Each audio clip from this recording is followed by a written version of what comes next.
John Pollock here at WrestleCon, WrestleMania weekend, and look what we have found. Colt Cabana, not a one-time documentary, and now the sequel. That means you've made it, Colt, when you got the sequel. I've got the sequel. Hold on. Do you see the Scottish fans over here? Now, all right. Thank you, guys.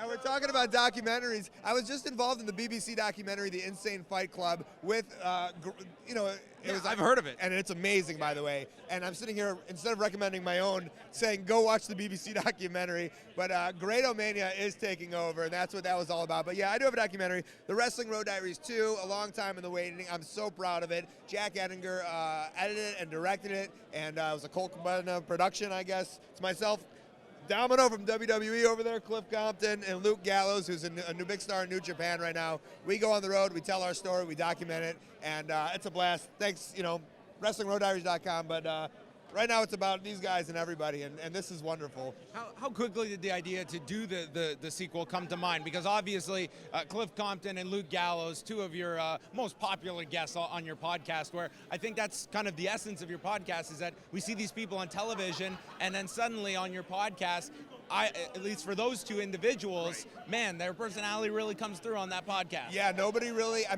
think everyone Luke Gallows was maybe like a straight edge militant, and he was a greaser, but in reality, man, these guys are crazy funny, crazy characters, and hopefully what my movie can do is show their better personality than what WWE did for 5 years for most of these guys.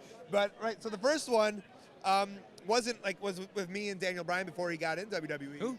And that wasn't really based, the podcast wasn't really a big thing at that point, and now the podcast is kind of taking a mind of its own, and that's what the second one's kind of based on, is their popularity. So, and the popularity of the podcast and everything. So it's a great time to combine them all, man. What are these weekends like for you, where you are such a pillar of this particular community here, and the entire wrestling world congregates here? Well, this is, Michael Bakikio from High Spots, who's helping out with WrestleCon.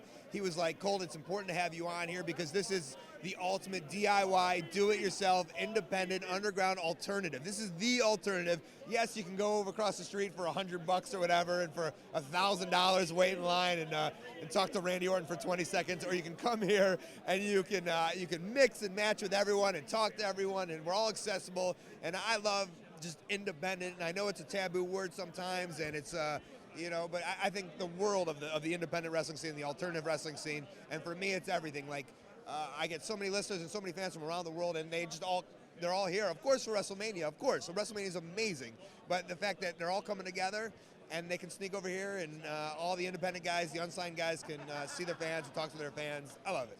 It's a busy month for you. You're going off to Japan, returning for Pro Wrestling Noah. You're going to be part of their tag tournament with Chris Hero. I thought perhaps the marketer in yourself could have been going over to Pro Wrestling Noah, Colt Cabana, and a mystery partner, a former WWE star. Let the imaginations go wild. For who, the fans of Pro Wrestling Noah? Absolutely. So, my partner is Chris Hero. Hopefully it would be Pat Tanaka. Why isn't my partner Pat Tanaka in Japan?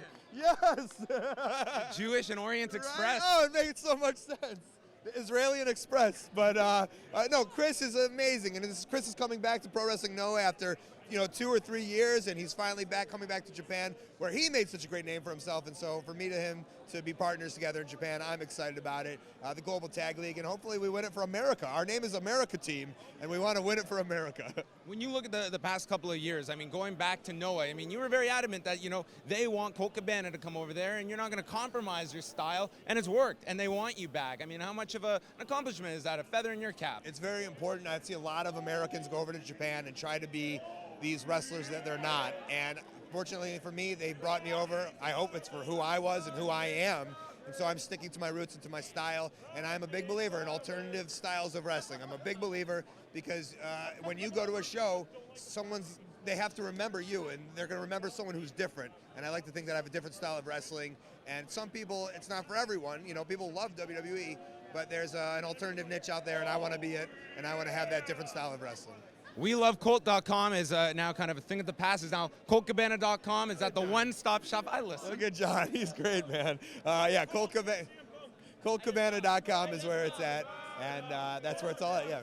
And then maybe a year from now, we'll be talking about Wrestling Road Diaries 3 with Chris Hamrick and New Jack. Wow. In a perfect world, I would. That's a risky document. That's a risky road trip with New Let's Jack. just throw it out there, and But let's see what the public responds New to Jack, that idea. He's on like NCIS or something now. He was telling me he's on. I mean, I don't know. He's on something. He's like, yeah, I'm on. I don't know, Big Brother or something. I don't know. All right, but listen, in a perfect world, me, New Jack, and you think Chris Hamrick's the one to do it? I think he would be. Because he does live there. Yeah. I feel that would be a nice little connection. The three of you, you guys have the backstory, all guests that people are familiar with. Yeah. I think only greatness can occur. I think the next one is going to be, I think, on the comedy. We've been doing these comedy shows. The last 2 nights we watched wrestling movies and did commentary over it. I'm going back to Edinburgh this summer and doing 25 comedy shows Awesome. in a row with Brendan Burns. So I think I want to travel the country a little bit, road trip style, doing these wrestling comedy shows. And I think that hopefully that'll be the next documentary. Final thing, me and Wei Ting this weekend, we're doing our first ever listener Q&A session. Oh, cool. We got 40 people coming here. Very nice. Any advice as someone that is you've taken from the podcast into the live event venue? Yeah, keep it light, keep it fun. I think that's the most important thing. Is it's super weird when you start to get real serious in like a crowd, and like at least for me, it's like if they don't laugh at least like once a minute, I get real tense and real weird. So I think keep it. Wei Ting is He's cool as a cucumber. he's the funniest dude in town, so it shouldn't be a problem. All right, go to coltcabana.com, Wrestling Road Diaries Too, and future review is going to be coming as we are going to take a look at the documentary with Colt. All right. Hey, thanks guys for yelling throughout the whole interview. I'm only doing TV here, and you guys are being so obnoxious. God, no manners. You got no manners in Scotland. Look at these guys, John. Nothing. Colt Cabana.